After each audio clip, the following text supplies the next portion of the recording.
All right, welcome back. Uh, Again, actually, you were the my most previous guest on the podcast. So welcome back, Luke. Hey, that's Nomadic cool. Gaijin. How you doing, man? Long time no speak. Yeah, Yeah, that's it. I've been good. I've been good. yeah. Yeah, it's been over a year, I think, It right? At has. It least, has. maybe Yeah, more. yeah. I took a little sabbatical from pretty much all of this stuff for a while. I was Right. busy with work, and just I got burnt out. You know what I mean? So um, I don't know. I Understandable. don't know how you. I mean, I guess what you do. That's how you generate your your income and everything. So I guess that's like motivating to for you to do that. Every day. Plus, you seem to enjoy it. So I do. I yeah, do quite yeah, a bit. Yeah. yeah. I enjoy it too. It just yeah, with everything, sometimes it gets a little bit much, but I wanted to, of course, bring you back on, kind of, get your thoughts on some recent developments within the streaming world, especially IRL streaming world here in Japan. So um, I'm sure there's most people out there listening kind of know some of the news that's been going on. So, Oh but yeah. before we, kind of get started, just for any of the new listeners, if you could just kind of introduce yourself and tell us a little bit about what you do. Sure. Sorry, my voice is a little bit out. I think it was like that last time too. This is pretty common Yeah, when you do like 10 to 15-hour streams in a day right. and talk constantly. Yeah. So yeah, I started off as a YouTuber, Mm. doing van life and travel. I still do that, but I've moved more into mainly live streaming on Twitch. Okay. I used to be a Reddit live streamer as well. Mm. That's what got me into live streaming Oh when they well. used to have that service. Yeah. Yeah. And so, yeah, now I travel around Japan. So, about 3 days a week, I do very long streams, and they involve sometimes here in the studio, if you guys can see what's going on, or games, or just travel, or hanging with people, like the social stuff. So, Right. it's kind of the difference for me between when I was doing YouTube live and now doing Mm. Twitch is YouTube was very purely travel focused. Like, let's see a place, let's show this place, let's Yeah. talk about it. But what I'm doing now is more like living my life. So I go and Okay. eat a sandwich outside and have coffee and talk with Chad, or I Yeah. go bike 3 hours into Tokyo or something, like so. Yeah. Yeah. Yeah, yeah, That's that's pretty cool. much what I That's do. cool. Now, yeah, that awesome. Now, how long have you actually been doing this full time again? Because last time we Oh spoke, it yeah. was like just over a year or something. But I mean, in total, when did you kind of just dive into this again? So. So I started YouTube about I guess what 3.5 years ago, Yeah. like right around the pandemic start Mm. time. I was already kind of interested in it, but that gave me a little extra time to really give it a shot. And then yeah, things went kind of bad with work. A Mm. company bought it out. It got very toxic, a very bad workplace environment. And so I was in this position where, hey, maybe I should just take the rest of my holidays and, give this a go. And that was about 2.5 years ago. Yeah. Yeah. So Okay. yeah, yeah, Nice. Nice. And now you've been doing this like, yeah, as you said, like 2.5 years. It's yeah, almost coming up on 3 years for you. But yeah. how is that life? Like, a lot of people, who watch you, on Twitch and everything, and see your YouTube videos, like, that's I would say, maybe more on Twitch, they see more of your daily life, right? But Yeah. how is the, really your daily life? That's kind of crazy how you're kind of showing your life to, to the world, really, Yeah, yeah. Yeah.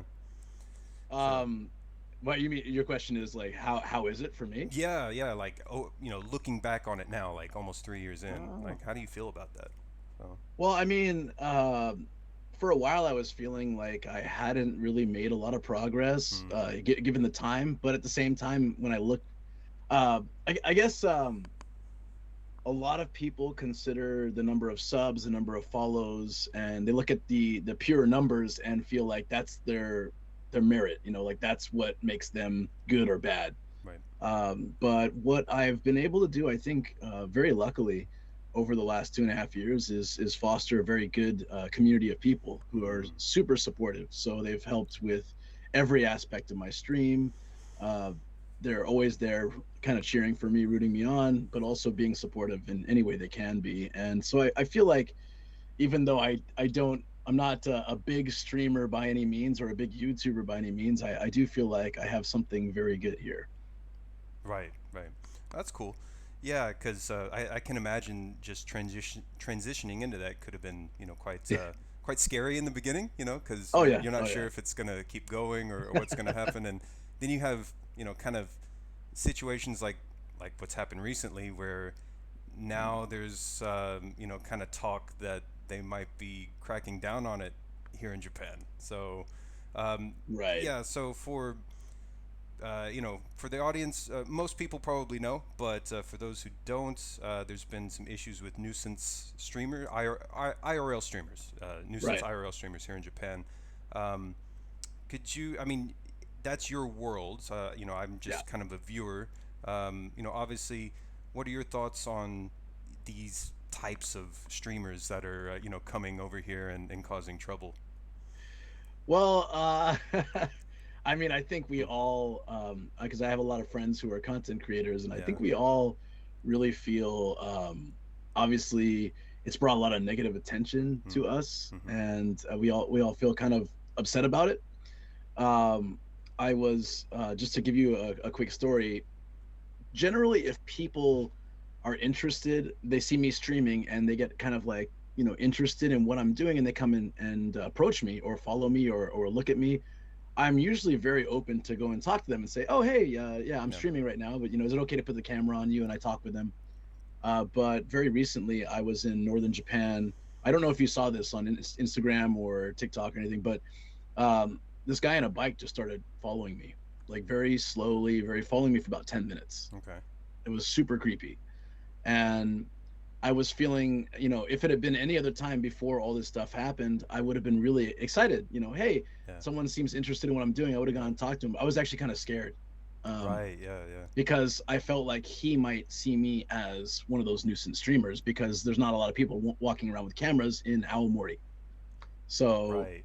Right. and it's been making YouTube, Japanese YouTube news. It's been making regular news. So now I feel like the image that people have of regular streamers is now, is he one of those guys? One of those Ra- guys, right? Rather Yeah. than, oh, are you a YouTuber and very Yeah. excited to talk to us? It's more like, maybe he's one of those bastards, basically. Right. Yeah. Yeah. uh, yeah, Mm. yeah.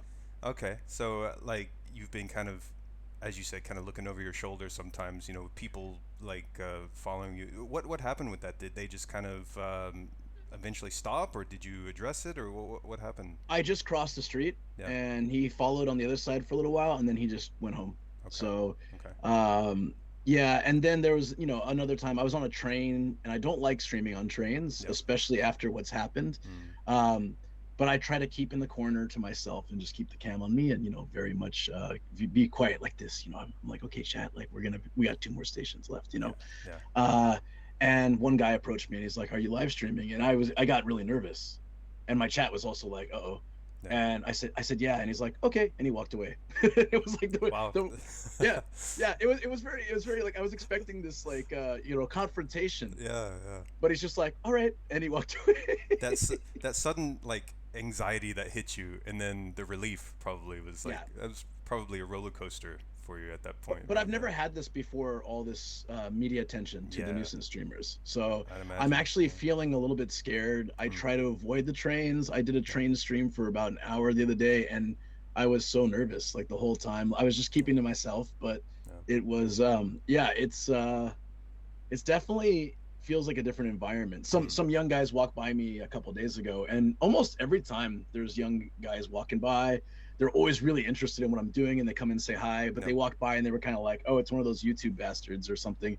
Like the way they were almost like uh they were very negative as they walked Hmm. by, and they were Hmm. like they waved at me, but it was almost mockingly, and it's not the same as it used to be. It was just very, Yeah.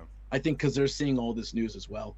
Yeah. And that's the thing. It's yeah. It's big news. It's causing these people were causing problems here Mhm. in Japan, but the way the media is going after it, I'm honestly surprised at how much it blew up. Like it was Yeah. making like not just internet news, but it was also all over TV and everything. So it was quite a big deal. So I imagine like the first maybe few days after that, you were probably wondering what's, like how's this gonna go, So, um, have you encountered any like negative people, during some of Uh, your streams? I mean, I know some of the people that I don't know the main one that is getting attention. I've seen him before in Yeah, person, just like briefly, but yeah, I know some of the other ones who have done those kind of things, yeah, and I know like there's yeah, it's just you know I don't know how to say it, I guess, but in most countries, if they pull that kind of nonsense, they're going to get their asses beat, basically, yeah, or they're going to get arrested. But Japan has been very, accommodating to YouTubers and live streamers over yeah, the past few years, especially during the pandemic, and they're being fully taken advantage of that kindness, yeah. basically. And it's I don't stream a lot. I do go to Tokyo and stream biking and walking around, but I don't go in places a lot. Okay. And I have friends that do, that are primarily Tokyo streamers, and they're going to places they used to frequent on stream that are having signs that say no streaming and things like that. So I Yeah. feel like I haven't experienced that as much in Saitama, Hmm. luckily. But I feel like, yeah, businesses are starting to be like, we don't want any of this drama, which is, not good for us, obviously. Right, right. And it's not good for you guys, but it's with all the backlash and stuff, it's understandable. They just you know Hmm. instead of you know selecting, they're just like, no, we just don't want any of it, just to kind of cover their Yeah, bases. You know what I mean? It's not nothing yeah. probably personal to you. No, It's no, just no. like they're just like, yeah, we don't want any trouble. So. And other streamers who don't cause trouble, I've even before all of this mess happened, I've seen Mm. some streams where they're just attacked by drunk people or something, Yeah, on yeah. streams. I've seen that with quite a few streamers actually, and so there was that Mm. problem already before. And do you see it getting worse now because of this, or have you seen an uptick in incidences like that? Nothing specific to people that I know Yeah, currently. I think people are being a little like my situation in Al Morty. yeah, We're a little more aware of the situation too, and if we feel like something's uncomfortable, we try to avoid it. I mean, like unless you're going for that. So, my feeling on the sort of cringe or nuisance type streaming is that it used to be very very popular, and it wasn't so extreme. right. So people kind of tolerated it, and they were just doing these kind of cringe things so that they get on live stream fails, or they get on something and they get some kind of you know publicity, whether it's toxic or negative or not. But now, because this has become the Japanese people have become aware of this as a whole, with Yeah. the news and YouTube. It's really, I don't know, just it's just made it different. I think anyone that I know Mm, is definitely a little more cautious, and right. trying to avoid those kind of situations. Sure. Sure. Yeah, and uh, how do you see it going though? Like, I mean, we don't really know what's going to happen for sure, but I've heard rumors that the Japanese government might crack down on this sort of stuff, or maybe restrict it, or even ban it altogether. Do you think that will happen, or do you think it'll just kind of like blow over after a while?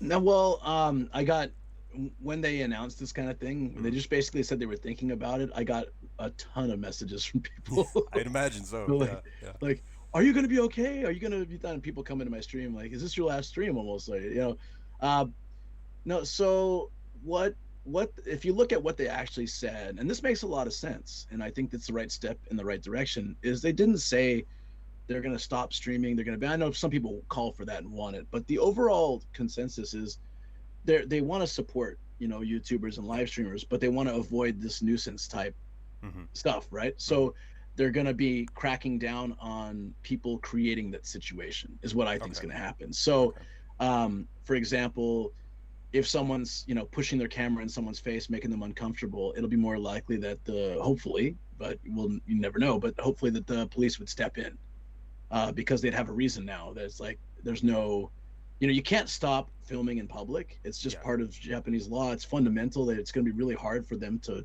ever change that. Really, Yeah. I think, Yeah. but they can make rules that apply to specifically harassment, Yeah. and they can change the scope of what harassment entails, right? So right now I can shove a camera in someone's face, and if a policeman or they ask me to delete it, I can technically say no, I think, and I can pretty much walk away if it's in public.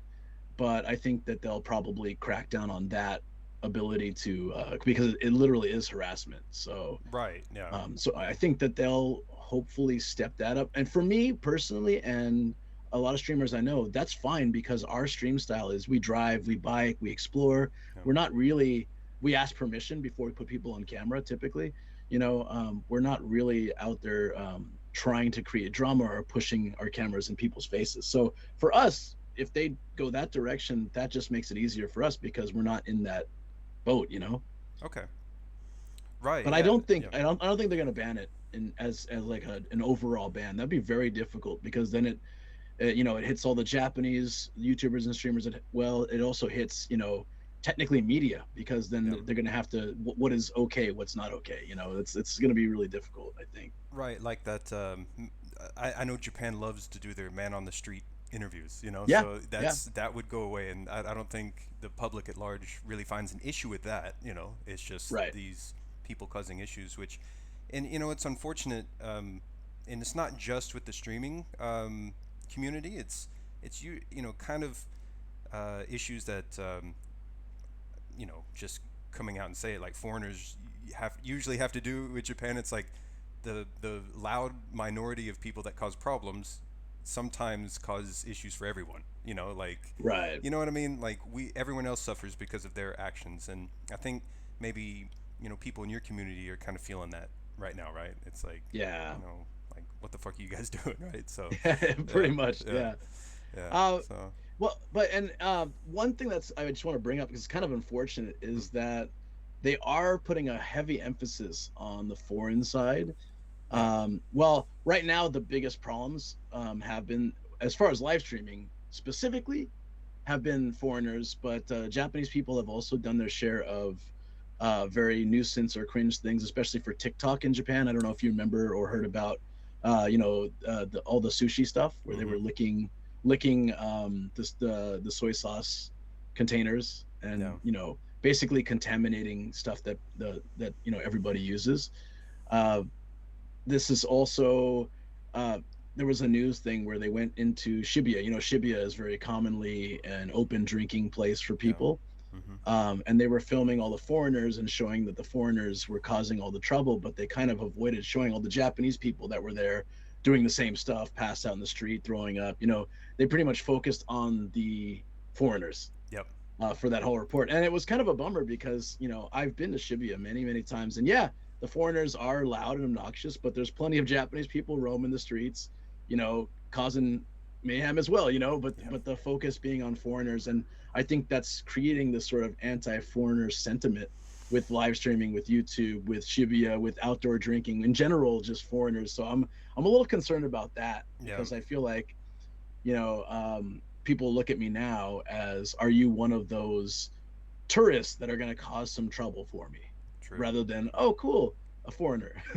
Right, and these issues didn't start cropping up again until they started opening up the borders and allowing Right. people. And this is not to say they should have kept them closed. I'm not saying that. I'm actually I like tourists coming back and everything, Yeah. but of course more influx of people is going to some people don't really know the social norms and cues, and they say, oh wait, for example, like we're both American, like Americans in general, it's not a in our culture to drink out in the open, right? It's Right. people either paper bag it or whatever, right? So they Yeah. come here and they see people just cracking open a beer and walking down the street, like, oh, that's cool, let's just do it. And so they see other people do it, and then they Yeah. kind of gather, right? And like you, I've been to Shibuya. I've been drinking out in Shibuya. I've stood outside the konbinis and stuff Yep. before, and some years ago, and it can get rowdy. But I mean, I remember even when I first came here, like I was out partying Shibuya one night, and it's like I was catching the first train back, and it was maybe 5:30 in the morning, and I saw two, I think it was Australian or Irish people, fighting in the street, because they were drunk. But I also saw passed out salarymen on the in the street puking and Yeah. everything. So it's like Yeah. it's everybody. That's just Yeah. Shibuya, Yeah. right? So, but you're right. Like the media has just been showing like only the foreigners causing the issues, and some comments I see online from Japanese social media. It's like they're all saying like these kind of foreigners are not welcome here and stuff, and that's a small Right. segment, but Yeah. Yeah. it is causing some issues, right? So, Yeah. uh, but what do you think is going to happen with Halloween? Like that's usually a big thing in Shibuya. So, Well, uh, and I hear on both sides of this. So of course they've banned the sale of alcohol 3 days before, 3 days after, which is a little longer than they usually do. mm-hmm, I think usually it's like a day or two before and after, right? And they went. I saw some news report where like the mayor or someone's walking through the streets with signs like "No drinking in public" and stuff. But you know, I my first thought was that everyone's just going to move somewhere else yeah, because I mean, there's nothing really specific about Shibuya other than just like it's very well lit and there's a lot of places to just stand around or sit. But I mean, Shinjuku has that too, and lots of mm-hmm, other places have that too. So yeah, um, they're pretty much putting a band-aid on on a massive wound, right? They're not really solving the problem. So I don't know how they would solve the problem, but right now uh, there's not a lot of support. They these convenience stores, they allow people to drink outside because they make a lot of money yeah, by doing that, but they're not putting out trash bags, trash cans, or facilitating. Had they don't have restrooms, so people are throwing their garbage everywhere and peeing everywhere, and it's I think that they need to, if they're gonna offer that service of, hey, you can stand outside our place and drink, they're not, they could easily stop that. They could put signs like no standing. They've, some places have done yeah, that. yeah, But they really like the profits they make from the alcohol sales and everything. But then they're not offering a way to make that cleaner or nicer, right? So then it ends up exactly, just, yeah. So I feel like it's kind of cheating on their part too. Like if you're gonna make money from it, you should also support keeping it clean. yeah, So maybe putting out some, I know it's weird, but putting out some tables or chairs, putting out some garbage cans, and having the rest. They all have restrooms, but a lot of Tokyo has blocked them since COVID. Originally, it was COVID preventative measures, yeah, and then they've kept them closed in a lot of busy areas, just saying like, oh, our toilet's not accessible. But I think that's really kind of like unfair because people go to this convenience store expecting there's a toilet, they don't have it, then they just walk in the streets and go, they can't find one, they go pee in an alleyway, yeah, and it's kind of gross. I yeah, mean, yeah. Shibuya is nasty now. It's Oh very nasty. yeah. I don't go as often as I used to, but last time I was there, it's just the overwhelming. Just you're right. It just stinks. It's Yeah. just there's a lot of smells that are not great there. But that's as you said, like if they're gonna ban it there, people are naturally just gonna migrate somewhere else, right? Yeah. So. It's like you said, putting a band-aid on an big open wound. It's not really fixing anything. It's just that's what I mean. Like, I think with this big issue with the nuisance streamers, it's making a lot of media attention. But at the end of the day, I don't really think, my personal opinion, I don't really think much is going to be done, and it'll blow over eventually, and then things will go back Yeah. to where they were, right? Yeah. Do you think so, or Well, I could see them. I can see some long-term things, like for mm, example, and this would be really, maybe it's for the best, although it would affect pretty much all of us. Is mm, they might see trains banning cameras the way that they ban food. I mean, it's like you're not supposed to eat or drink on a train, but you can technically, but it's frowned upon. mm, But maybe they'll actually go as far as like no cameras on trains, or they businesses I think will step up their stuff, like more major chains might just say we don't want any drama associated with this. So anytime you see someone with a camera, I don't care if it's Instagram, you know, live streaming, YouTube, whatever, just say no cameras. yeah, Because I found that my biggest problem has always been chains. Like they're just like, we don't allow that here, and the smaller shops are a little more chill, right? open to it. Yeah, Yeah, because they have less responsibility if something goes wrong, right? yeah, If a customer complains, they'll just be like, okay, can you stop? Whereas like there's more of a corporate thing with the bigger chains, right? true, true. Um, Yeah, yeah, yeah, and this isn't. really the first time something like this has happened. Before streaming was really big. When YouTube was a thing. Like there's been, as you said, Japanese YouTubers, but also some Gaijin YouTubers that have caused some Yeah. issues.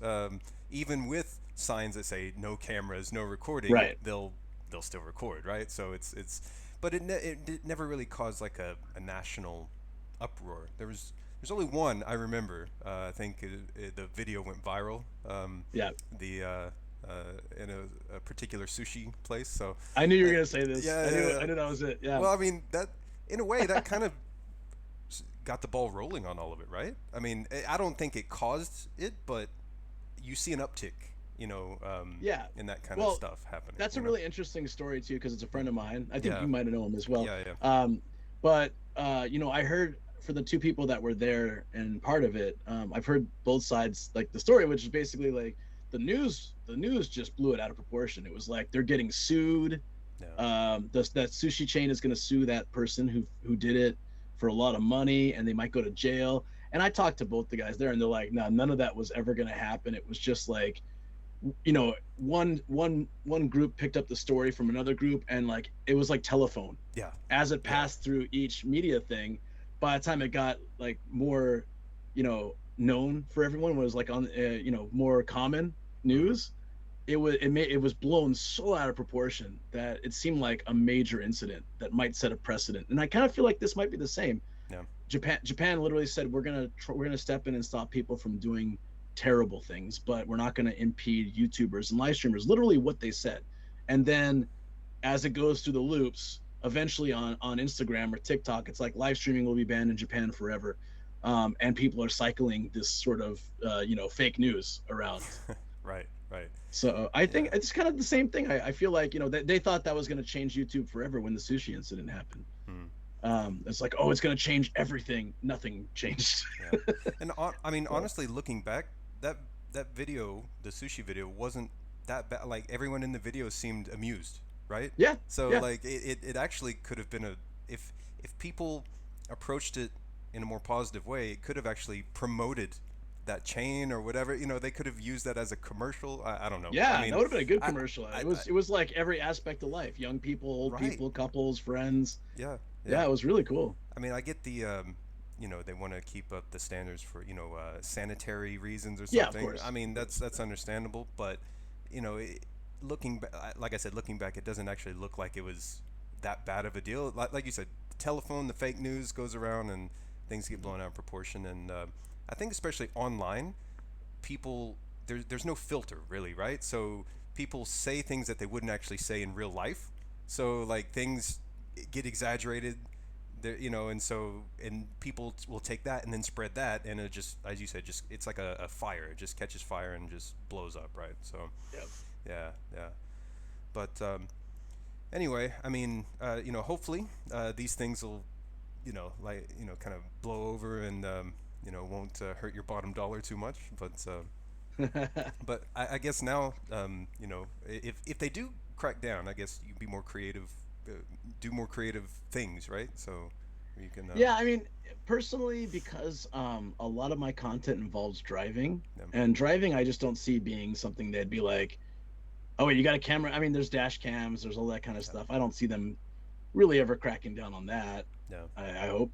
And so, one advantage, I guess, as being someone that does that kind of stuff, and I also stream the countryside a lot, and I like to go to hmm, sites um, a lot more than necessarily, indoors or places, very crowded places, right? I do that. I do both, but a lot of my content involves like places that are not so full of people. So, um, I would, like you said, I'd have to be more creative with how I stream, and I'd probably have to stop streams like where I go to, Tokyo and meet some friends, and we go to an izakaya and I'm streaming. I might have hmm, to change those kind of things or cut those kind of things, but right, I feel like overall, can still continue what I do. Hopefully, yeah, yeah, I'm really, really grateful that I made the studio setup that I've made, and that I started doing home streams as well. hmm, Because if IRL really did become something we can't do anymore, it's just, yeah, it's a huge waste, really. it's a bummer, man, right? I mean, Yeah, like, because I mean,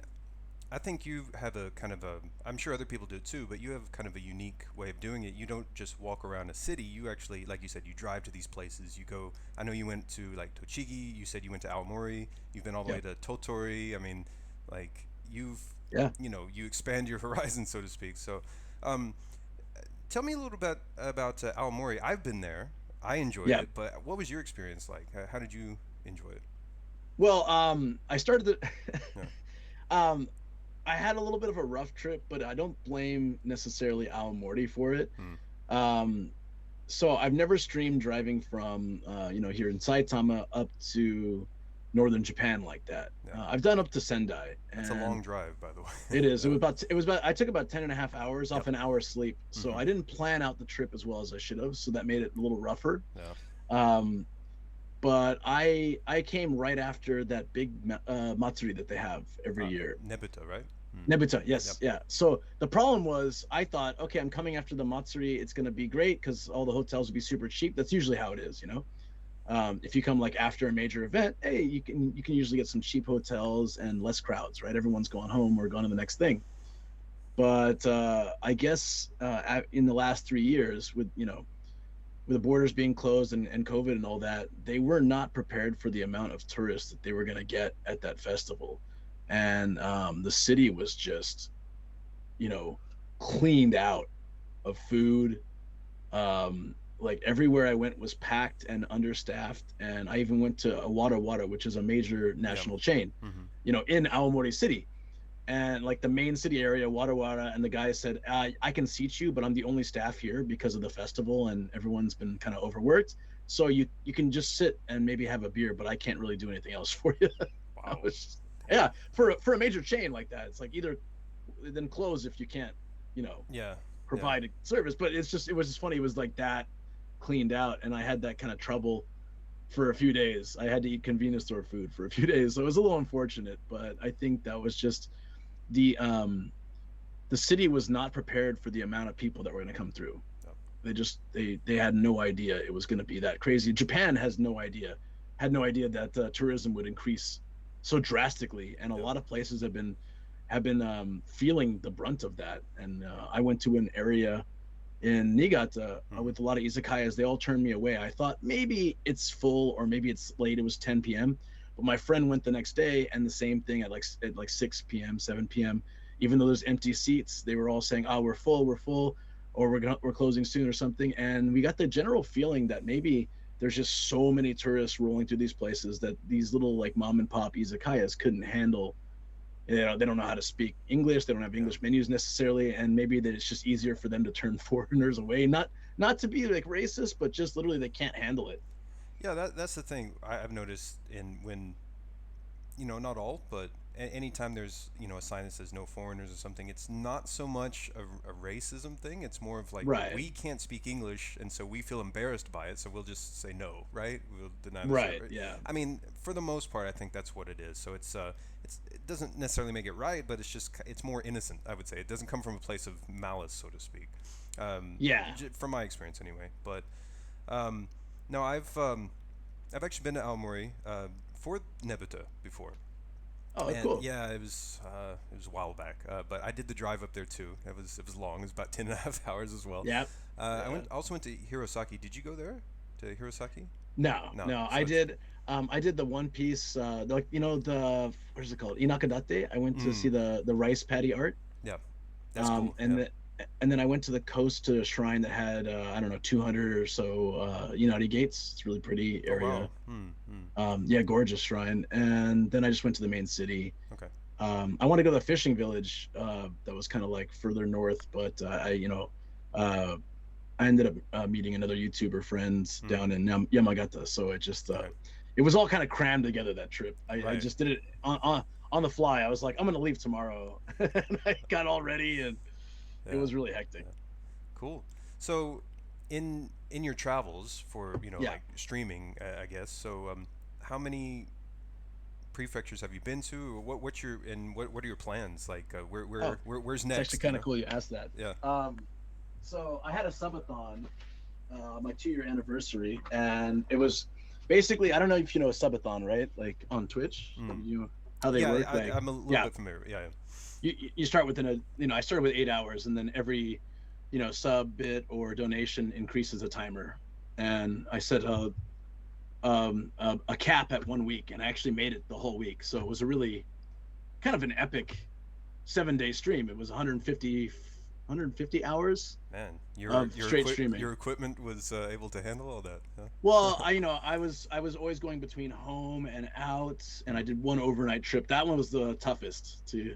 I was like swapping devices. I was using my phone to keep it going when I was sleeping, so I could charge the bag and then swap over. And um, but during that subathon, I got a Dharma at the Dharma. Nice. There's a temple in Takasaki Okay. where they make these and they bless them. So I've been putting all the prefectures Oh, sweet. that I visit on stream. So Yeah. once I get all 47, then I'll turn this in and we'll make another. We'll do the other eye, The other eye. and we'll make another thing. So this was that was like the goal chosen by the community. So we've got, I don't know, 28, 30 of them on here already. Yeah, yeah. I mean, I you've did a been yeah. cool, man. I, Yeah. oh When's yeah, I did a Kyushu trip last year. So okay? I 2 weeks driving Osaka, Hiroshima, and then all through every prefecture in Kyushu. It was Nice, crazy. nice. Yeah. So you drove all the way from Saitama to Kyushu, Yep. right? Um, Is it like a ferry between the main island and Kyushu, no, or no, there's a there's a bridge? bridge. There's a bridge. Yeah. Okay. I took the bridge over and I took a ferry from Oita to Ehime when I was coming back. Okay. Okay. Have you ever done a Shikoku area? Yep. Yeah. Yeah. Yeah. Not streamed though. I Not did I stream. did it on YouTube ages ago, Okay. Okay. Yeah, because but I would there's like to stream there. yeah, I mean that's a I've never been yet, but I've seen a lot of places there, and I have some friends who live there, and they say it's great in It Shikoku, and is. yeah, It's beautiful. I'd like to do the hiking trail there, visit all the little temples and everything. So The um, 88 shrines, yeah, like and yeah, stuff. hmm Ooh, yeah, I want to do that's that too. Yeah, a buddy of mine did it on motorcycle. He was able to do it in 10 days, nice, nice. Okay, but it was like go go go. It was like wake up, the crack of dawn, and in 10 days, right? What do you got to hit? Like probably 9 to 10 shrines a day to yeah, make that work, right? Am I calculating that right? something like that. Yeah, I mean Yeah, 88, so like close to 9 days, right? So yeah, But yeah, I mean, I can't imagine you if you're hitting 8 or 9 shrines a day, you're not really getting the full, But I mean, a lot of shrines are very similar, right? So, yeah. um, Well, he was going for the stamp book, so he got them. got it. He got like this. He got all of them done. Oh, nice, That's a cool nice. experience. I'd like to Yep, try that sometime. yep.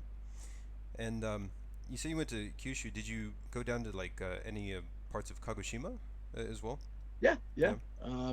I stupidly stayed. I slept in my car very close to Sakurajima. I woke up coughing with my car covered in like Ash. volcanic ash. Yeah, Wow. that was stupid. I went to Mount Aso as well. Okay. Yeah. But it was also very active, and I couldn't drive past. I could only drive to the first like sort of checkpoint, and I Right. couldn't go any further. So I sent my drone through a bit. Oh, nice. Okay. Yeah, Okay. yeah. Cool, cool. Yeah, I'd like to hit those spots too. I was wondering if you went, all the way down to like Sakurajima Yeah, and all that yeah. stuff. So cool, man. That's It was fun. yeah, that's awesome. That's awesome. Do you know where you're heading next for the next big trip? Have you announced that? Well, I'm currently raising funds for just like a Kansai trip. I want to go down to Osaka, and I have some friends in the Kansai area, so I'd like to see them. And also, every time I go to Osaka, it's always just drinking with buddies in Dotonbori. But I'd like to see more of the city, Yep. and like kind of go around and actually do daytime IRL and Mm-hmm. travel a bit more, because I feel like it's just like it's always party city. I know that's kind of what Osaka is quite known for, just food and drinks. But yeah, I'd like to do that. I'll be going to Okinawa for a buddy's wedding in November, Okay. early November, and it's the first time my wife and I have been to Okinawa together. So very excited about that. Most of it will be like our trip. Yeah, of Dogs are course. staying in a hotel, so Yeah. it'll be just us. It'd be nice. But I'll stream some of that too. Cool.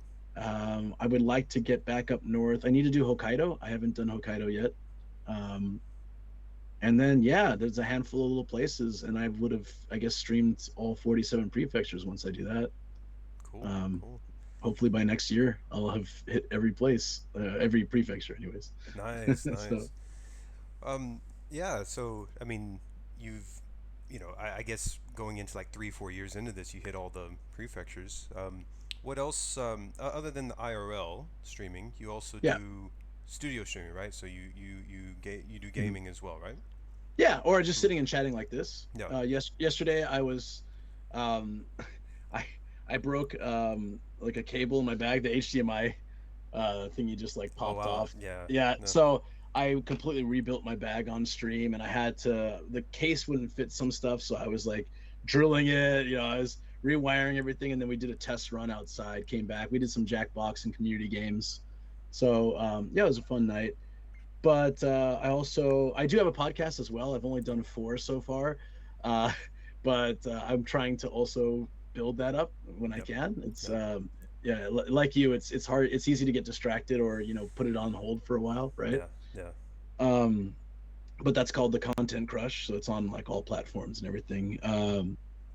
And I just started up a tour guide thing through my website, so people can book me for like Akabane night tours, or if they want to do other kind of daytime tours somewhere in Kanto or anywhere else, they can message me and we can work out the details. But I haven't done one of them yet. I Mm. really just launched it, but I Yeah. wanted to have, I want to have more options basically of things that I can do. Yeah, yeah, that's really cool. Actually, that's something you could, like a service you could offer to some fans and stuff. Like, hey, you come to Japan, we can help show you around all the some cool spots, stuff like that. So Yeah, little, I mean, it's little yeah. side thing too, right? So I mean, it started because so many people are visiting Japan, and it was actually stressing me out because, I mean, I'm really happy that all these viewers or friends or people are coming out here, but sometimes there's 3 or 4 in one week, and they're all like, "Hey, Luke, let's hang out," and I want to see all of them. I want to spend time with all of them. I really sometimes I just can't. Like I like physically,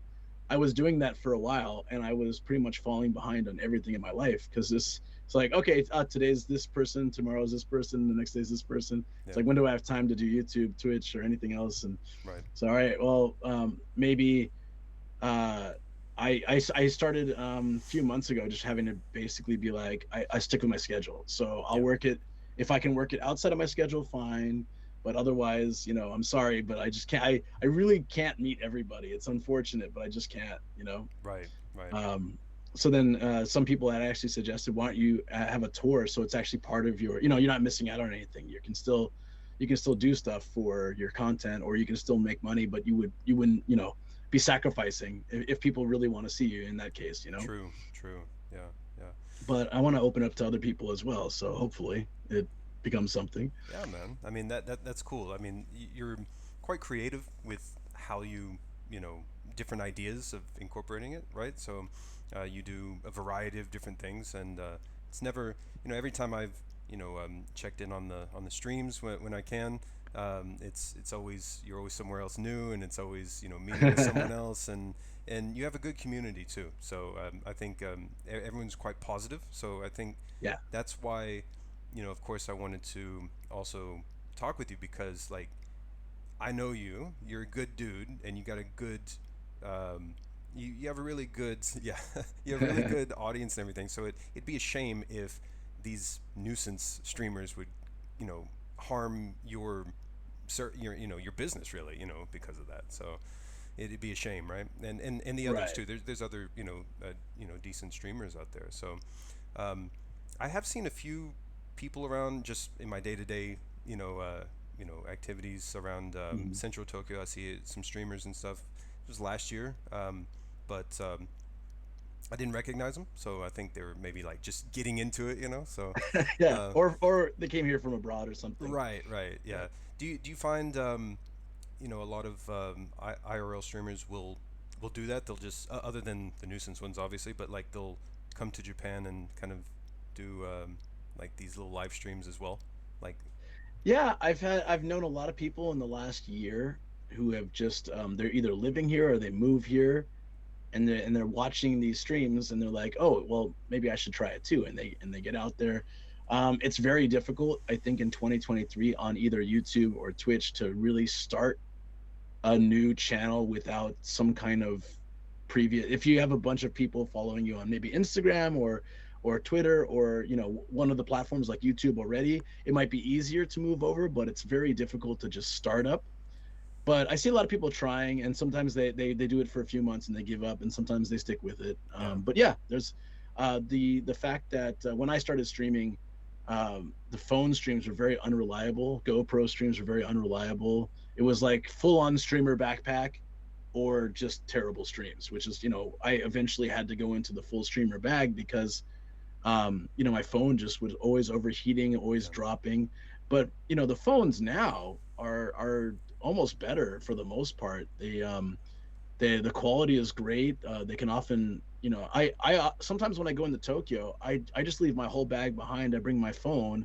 I'm using one, $25 Rakuten unlimited SIM, and it works fine in Tokyo. Like I have Yeah. barely any drops, and I can. So the ease of streaming now compared to when I started makes it really like a low hurdle for new streamers. Right. Whereas when I did it, people would try it for a week or two and be like, "Nah, Yeah. I can't handle this." Yeah. And I I struggled through that for five months or so, and then finally just dug in, bought like the full kit with the little computer in the bag and all Yeah. that kind of stuff. You've seen Yeah. it before. Yeah. Yeah. It was still in its early stages when you saw it. So Okay. actually, it might be 2 years or so since we've seen each other because the bag It's has been that improved a long. lot Yeah. since. Yeah. It might be like a Cause year and a half or yeah, 2 years. cause you came to like Ginza. We walked around Ginza a bit Yeah, and had some drinks. And I remember you had like the bag, and a couple times it dropped out. But I think it was because the building we were in, like, it was like a thick brick or something, and maybe the signal wasn't that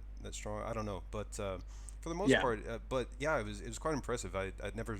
Usually, I just see people like with their phones or something, right? right, But right. and some years ago, this, Twitch was already out, but I think I was doing driving streams when I was still in Tochigi. Up do it with Periscope. Do you remember Periscope? That I never used it, but I heard of Yeah, it. Yeah, yeah, and my phone at the time was pretty old, so like it would overheat and it would drop the stream. I was like, yeah, yeah, screw this, man. So I yeah. I, I kind of gave up on it back then, but nowadays, like you said, it's easy to kind of do that. So, and there's so many services now, right? Yeah. So you got your start on Reddit streaming, went With to streaming, yeah, yeah, yeah, went over to Twitch, yeah. but now there's services like Kick, or now like Twitter's starting to integrate some streaming. Have you thought about Right. like doing stuff on Twitter, or going to Kick, Um, or anything? I have a Kick account, Mm, but and maybe this will change. So I don't want to like shoot myself in the foot here, right, but right, personally, and I don't think I'm the only one that feels this way. I was trying to build, Kick as having an alternative because I never like to put all my eggs in one basket. sure, If for some reason I got banned on Twitch or Twitch like shut down, I would be, at a huge loss if I didn't have some alternates. So I was building Kick up a bit, but the fact that they not only endorse but support and encourage these nuisance streamers mm, because they're getting banned on Twitch and on YouTube and they go to Kick. yeah, And Kick is basic, currently Kick is allowing these people to continue this lifestyle that is seriously impeding streamers that are trying to not cause trouble. right, So at the moment, I don't feel like I really want to be a part of it. But if their policies change and they start, also being like, hey, we don't want to be a part of this either, I would be more open to try them yeah, some more. yeah, But since right now they're supporting them, I'm like, yep, I'm out. yeah. You don't want to touch that one right now, right? Yeah, Nah, yeah, so while I do have an affiliated account with them, I am not touching it for the time being. yeah, yeah. Understood, um, understood. I've tried other social media. The problem with is that my social media presence on Instagram and YouTube and Facebook is like you know around 1,500 people. It's not that much. Twitter or X or whatever is quite small as well. So um, when I've tried to do streams on them, it seems like it primarily aims at my current followers rather than bringing in new people. So it doesn't seem to do much Yeah, for me personally. I see a lot of people doing these crazy multi streams where they're streaming to Facebook, Instagram, YouTube, Twitch, and all this stuff all at once. But I maybe that's the way of the future. But for me, it feels, we were just talking about this on stream last night. it feels a little like you're dividing your communities too much, Yeah. and you'll be having conversations with with someone with chatter, people on Twitch, and then the people who are watching from YouTube or other things won't be part of that conversation. And it's also, I think each platform has a different sort of vibe, Yeah. and I You're think it's right. very hard. Hmm. I'm sure some people are really good at this. I just don't see myself being good at juggling the more relaxed everyday life of Twitch with like the more travel and exploring focus of YouTube with the more social like Instagram Live, where it's also kind of just a very short time focus on one activity or something. So Yeah. not super interesting for me at the moment. Yeah. But Sure.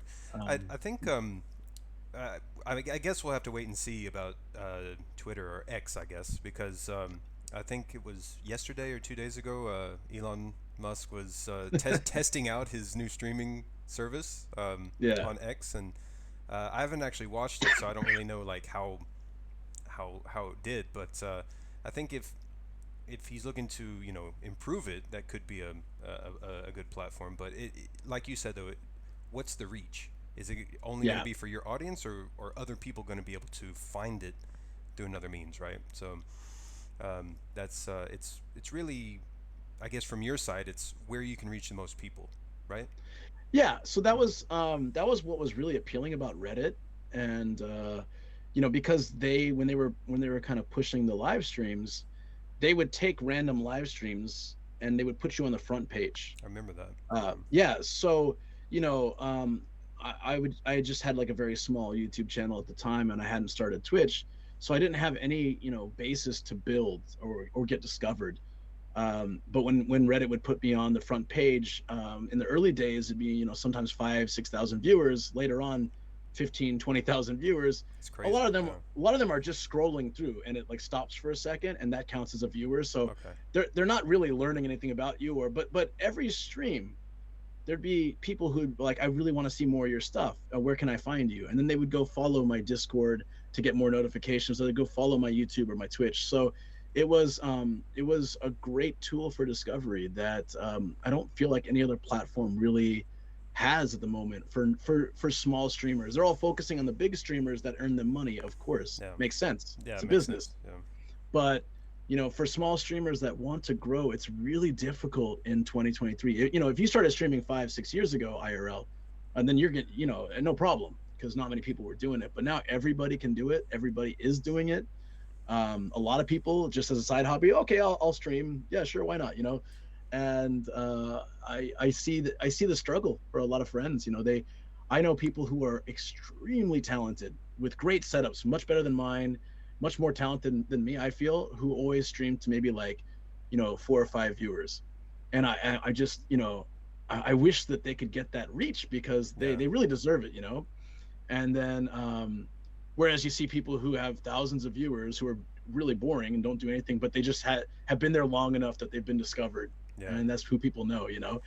um, Yeah. so I think if X or any of these other platforms wants to really attract a lot of streamers, they need to give better discoverability. Yeah. Right. Right. And it was like you said, there's some streamers that put out great content but don't get a lot of views. But then you have these people who are streaming who are like streaming themselves sleeping, and there's like a flooded room, and people donate, and then it like blows a horn or something like. Yeah. The, I mean, these kind of things. Yeah, it's entertaining, but it's not really adding a lot of value. It's just like, oh, look, the guy got hurt while he's asleep, So, Yeah, but yeah, that gets a lot of views, right? So, yeah. it's I guess like fast food in a way in terms of streaming content in a way. Yeah, it So, is, it is. yeah, yeah. But have you thought about you know, of course you're based in Japan, but like branching out into like other parts of Asia too? I think Hmm. one day I would like to do that. Uh, the ideal when you're building a community with with live streaming, with Twitch, YouTube, any of these things, is of course you initially attract people by the content that you're showing, but ideally you build the community around you yourself as a person. Yeah. So if you're, I've seen this with YouTubers too, that they only focus on the Japan content, but they don't ever talk about themselves or share their own life. If they are to move somewhere else, their views just drop Okay. because they've built an audience around what they're showing, but not about themselves, or they really focusing on the outside. So I think being connected with the community more personally, more naturally, is good, because then you can go to other countries, you can show other content. When my first studio stream, I expected no one to show up. I legit thought there's no way that if I'm not showing Japan, people are going to come in and want to watch me sitting in a chair. I was so doubtful. And instead, it was a really amazing stream. People came in, they were so supportive. They loved the vibe, they loved the environment. Yeah. They were like, this is great. And I realized that what's good about this is that I can sit and I'm not distracted by cars and bikes and people and sites. I can actually focus on the conversation really nicely. And yeah, so sorry, it's a very long answer to your question, but yeah, I would like to expand to other places eventually. Right now, monetarily, that's a little difficult. Yeah. Travel is expensive, and yeah, I think there's still so much in Japan I'd like to cover and see for myself, even. True. Yeah. But eventually, I would like to branch that out. Cool. Cool. Well, thanks for coming on and Yeah, sure. and giving your thoughts about the current situation and kind of what's your what you're planning to do next too. I actually I like that the Dharma thing. So that's good. Yeah, That's good, and it's a good motivator too, right? So yeah. you'll have that for a while. So um, where can people find you? I mean, obviously, if they search your name, they can find you. But what are the main places that they can find you? Yeah, I mean, Nomadic Gaijin on any platform really should bring up my page.